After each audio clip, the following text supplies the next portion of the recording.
This is Radio Now 95.3 FM. Come for the news, stay for informed conversations. Honorable Kingsley Chinda stopping his rumoured removal as minority leader at the House of Representatives. Honorable Chinda argued that his removal was sought due to his association with FCT Minister Nyesom Wike and not due to any stipulation of the law. Joining the conversation is Achike Chude, political affairs analyst. Good morning, sir. Thank you for joining us on the conversation. Yeah, good morning, and thank you for having me. Would like to start off by getting your reactions to this conversation. Well, I will look at it from, essentially from one perspective for now, and that is the fact that the courts are interfering too much with our politics in this country. And of course, you cannot really blame the courts if the politicians do not get their acts right, and they have matters to litigate on, and then since you are not going to allow them, or you are saying they should not take laws into their hands. So the reasonable thing to do is to bring it before the courts. And so you find out that in the process of the courts, dabbling so much into politics, especially when it comes to elections and election-related issues, you find out that the courts ends up getting its hand dirtied, being accused of all manners of, inappropriate behavior, corruption, and the rest as a result of that.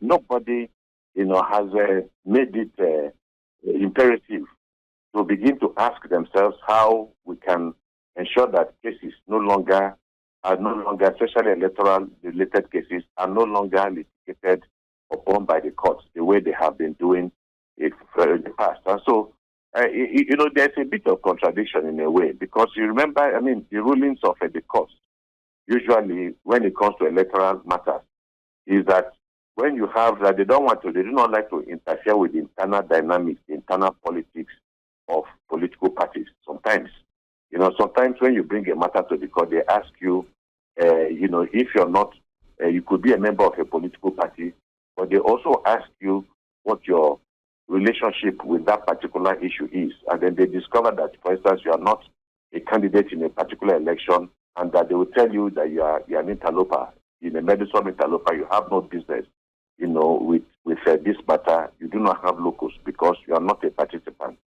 Now we have an internal issue again. I want to believe an internal issue, at the House of Representatives, where people who have legislators who have freely chosen their leader, that is the minority leader, now want to begin the process of removing him, and then Chinda, now goes to the court to seek for to seek for succor.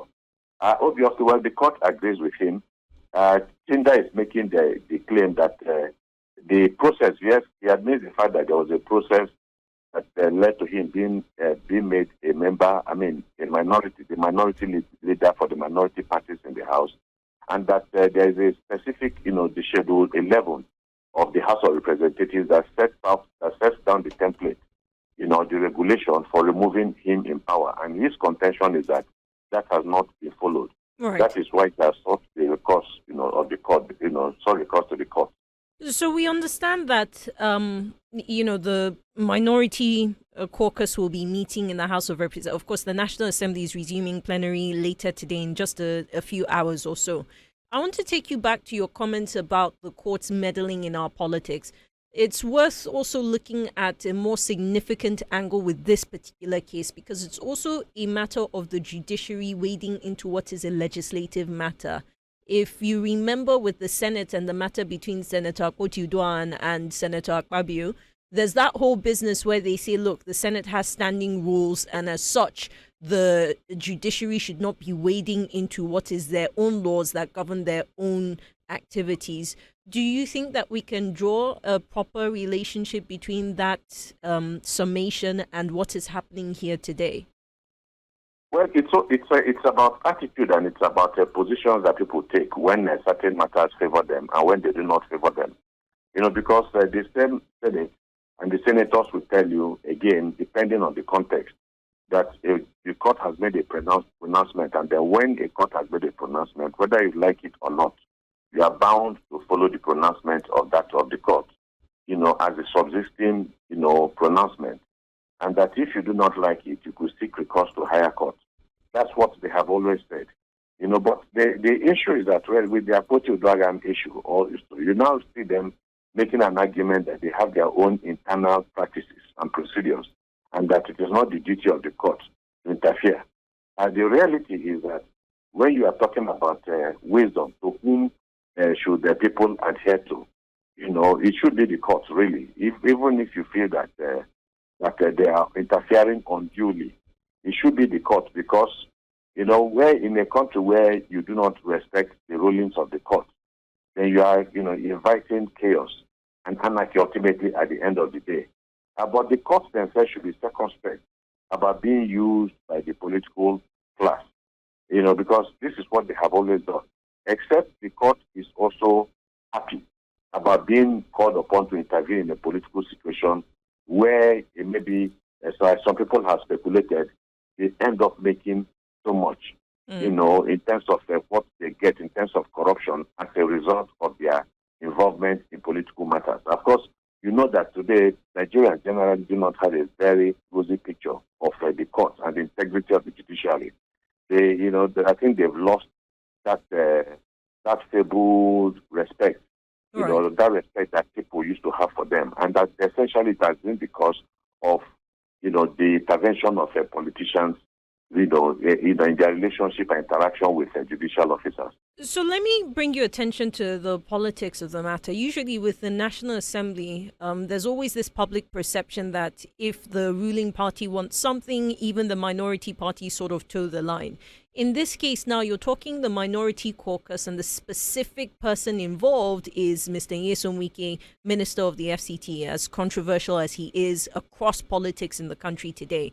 And if you see the statement, the announcement, if you like, that was released regarding the meeting today, you'll see that the leader of the NNPP sub-caucus, if you like, YPP, Labour Party, they're all going to sit together with the leader of the PDP caucus. So this is the entire minority caucus now. If you consider that these other parties that are not the PDP seem to be in support of this move, if we believe Honorable Chinda's point that it's because of his relationship with Mr. Nyesom Wike, I wonder what your thoughts are on how even outside of the majority party, it does seem like the individual parties might not have their own individual identities. Yeah, because the political partyism in Nigeria is still evolving. We have not, gotten to a level where some of these parties become really institutionalized. Don't forget that most of these parties are relatively, very new. Relatively, you don't have a party in Nigeria that is 40 years or 30 years in the making. But when you're talking about advanced democracies of the world, you have parties that are as much as 100 years old, 50 years old, and all that. That does not mean, and so they consolidate over time. They lose their influence, if when they are no longer able to deliver in terms of public expectations. Mm-hmm. So I think, we might be too harsh on some of these political parties if we think that a 3-year-old, political party will so suddenly build the backbone, the relevant backbone that is needed for them to really, act like a true political party. So even the dominant political party is how many years old? And so perhaps some of the problems we are even having, with not just with the smaller parties, but with the bigger parties, is due to the fact that they have not exactly been institutionalized. And that's why it is easy for them to fall apart. How long did it take the PDP before the PDP, with all of the enormous powers and resources and disposal of the PDP, how long did it take for them to lose power? Right. And so I think it's part of it, really. The truth is that it's strange, and I think you're trying to draw the contradiction, really. If you look at the way some of the political parties have been pandering to the ruling party today, even the minority leaders, if you see how the minority parties, how some of their members have even left their camp and then joined the camp of the ruling party, you're asking yourself, this fight against Chinda, what is it really all about? And then, boys, politicians are strange people. We have heard from Chinda why they want to remove him. We have also heard from the other side, why they want to remove him.